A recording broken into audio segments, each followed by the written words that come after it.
true creativity and making your own style comes from digesting so many different people's styles that exactly what you said, you begin to pull various things that you like. You copy this person's articulation or this person's sound concept or this person's way of doing this. And then over time, through copying these greats, you begin to meld into this is the style I've sort of settled into. And I think that to be a kind of an interesting way to think about it versus I have to ask myself right now, what do I want to do? Well, sometimes who cares? Like maybe you're not informed enough to have your own style and you should just go copy somebody else and see what you think about it.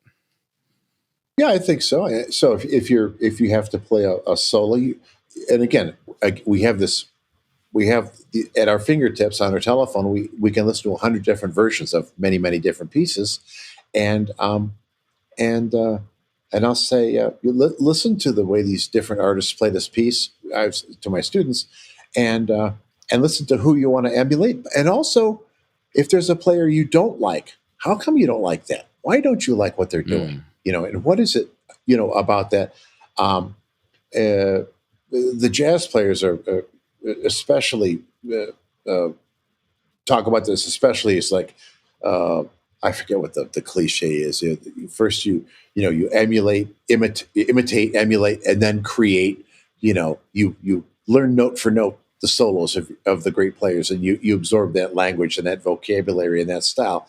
But it's not in order to ape them, but it's in order to give you the tools to develop your own style. And I know they talk at length about that. So and to a lesser degree, I think we can do that with our playing in solo literature and stuff. Or when back in the day, if you listened to you heard an orchestra recording on the radio, you could tell who it was. Oh, that's Philadelphia because that's Gilbert Johnson playing.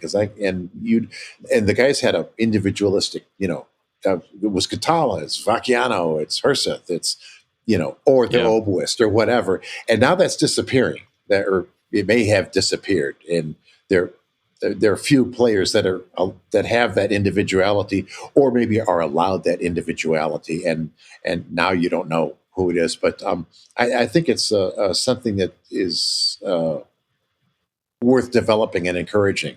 Don't do it in an audition, but auditions you have to be what I call FM 100, middle of the road.